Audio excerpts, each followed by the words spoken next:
Di beberapa video sebelumnya, di dalam pembahasan Bitcoin, itu posisinya saya sudah meletakkan beberapa hal yang penting. Itu pertama adalah awal bearish di sini. Kalau diperhatikan di monthly ya, ini awal bearishnya.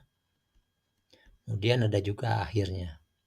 Di mana di saat di terakhir pun juga saya sampaikan bahwa walaupun memang ada dua kemungkinan, tetap seperti umumnya di market itu cuma ada dua kemungkinan, naik atau turun ya, menguat atau melemah. Seperti itu ya.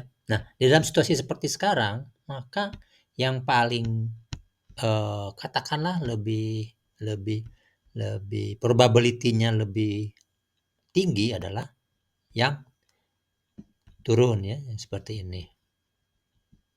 Katakan seperti ini. Ini seperti disampaikan sebelumnya, yaitu yang turun. Begitu. Saya misalnya menggunakan warnanya merah ya. Nah, seperti itu. Seperti yang nih, jelas ini seperti periode atau waktu yang saya tandain bahwa ini awal bearish. Dan memang pada saat sebulan yang lalu kita curiga ini sudah terjadi katakanlah awal bearish di sini ya. Tapi ternyata di bar bulan September ini malahan terbalik terjadi, walaupun itu terjadi awal-awal terjadi penurunannya, pelemahan, tapi setelah itu dia barnya ini terakhir malahan di atas dari waktu saat open ya, seperti itu ya. Masih tetap sejauh ini masih tetap sesuai dengan prediksi bahwa ini Mas. Nah sekarang misalnya soalnya kalau misalnya bisa diketahui juga kalau terjadi ini ya, maka ini harga naiknya lebih besar, soalnya lebih besar lagi ini ya. Yang ini kalau dia terjadi seperti ini naik, maka dia akan terjadi besar. Berbeda dengan turun. Turun tuh ya jangkauannya sebatas yang saya sampaikan ini ya, kota ini. Tapi kalau betul-betul bahwa dia lanjut naik, apakah ini sebagai bagian dari double zigzag ataupun sebagai impuls? Kalau impuls tidak bisa. Bisa impuls, apalagi kalau impuls. Kalau ini memang ternyata impuls, maka kenaikan harganya makin lebih tinggi lagi ya. Karena kalau impuls, ini impuls, maka di sini harus berupa pola 3 bagaimanapun juga. Karena dari sini, dari awal market awal-awal sampai sekarang itu yang besarnya ya, yang jangka jauhnya, jangka lama, jangka panjangnya itu adalah terbangun pola 3 seperti ini ya, pola 3, ini pola 3, pola 3. Sehingga kalau dia menjadi sebuah katakanlah impuls sampai sini, impuls ya naik lagi, maka di sini akan terjadi korektif, bangun lagi impuls lagi yang lebih besar. Ya, kalau impuls. Kecuali kalau dia misalnya double zigzag dari sini ya. Double zigzag pun kalau betul-betul double zigzag tetap saja ini akan membangun sebuah katakanlah sebuah zigzag baru ya, yang tidak kecil ya kenaikannya. Cukup signifikan ya kenaikannya.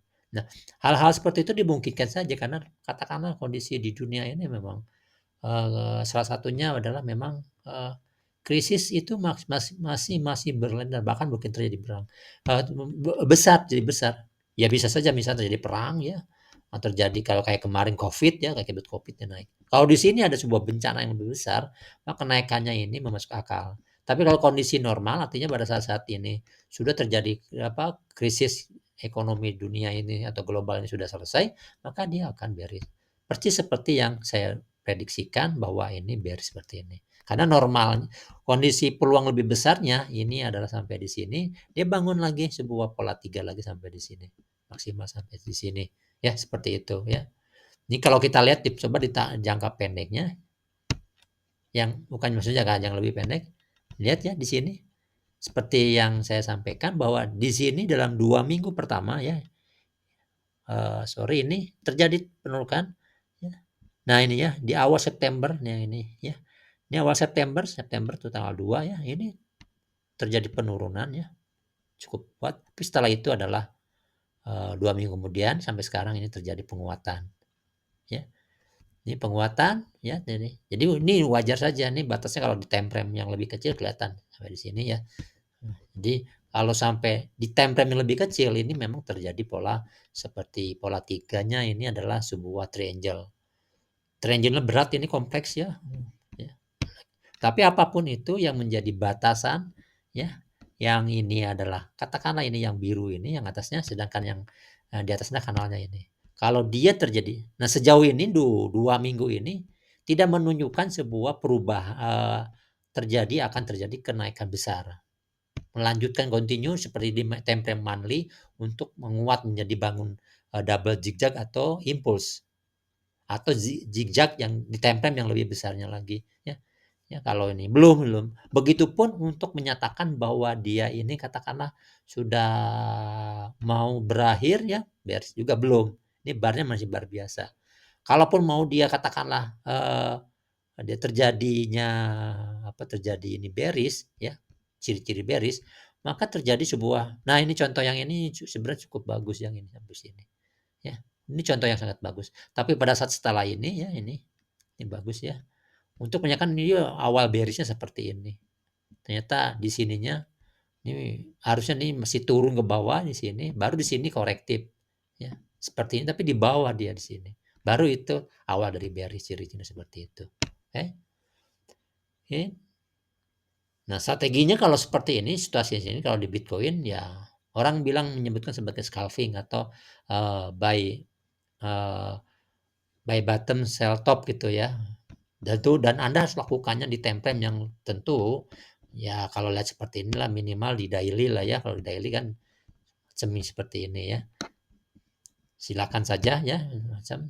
Tapi situasinya sekarang ini kalau lihat seperti ini, Anda perhatikan antara kenaikan dengan penurunan. Penurunan itu selalu besar ya, lebih besar dibanding kenaikan. Artinya bahwa dari sejak katakanlah di bulan Juni 2004 itu terjadi dorongan seller yang cukup kuat ya, sehingga topnya ini ya higher-nya itu ya ini di sini ini menurun terus ya. Begitupun lowernya ya di sini ini lebih rendah, lebih rendah lagi di sini ya. Jadi kalau di sini ini kenaikan katakanlah katakan sebagai ancar-ancar, ciri-ciri adalah sampai di sini ya, terus sini. Anda bisa kalau untuk katakanlah apakah ini kita buy atau sell, sekarang ini posisinya di tengah-tengah, saya tidak menyarankan untuk melakukan apapun dulu. Kecuali kalau dia udah menaik di sini ya, sejak di sini kita tunggu untuk sell. Seperti ini pun juga sama. Jadi tapi itu tergantung kepada yang saya bilang tadi ya, saya sampaikan ya. Di sini sell ya. Apalagi dia di sini sudah mendekati prediksi saya untuk sebagai awal bearish. Okay. Mungkin saya cukupkan sampai di sini ya. Silakan untuk yang ini kalau ada pertanyaan atau permintaan untuk menganalisa di kripto yang lain, silakan sampaikan di komentarnya. Oke. Saya ucapkan sekian, terima kasih.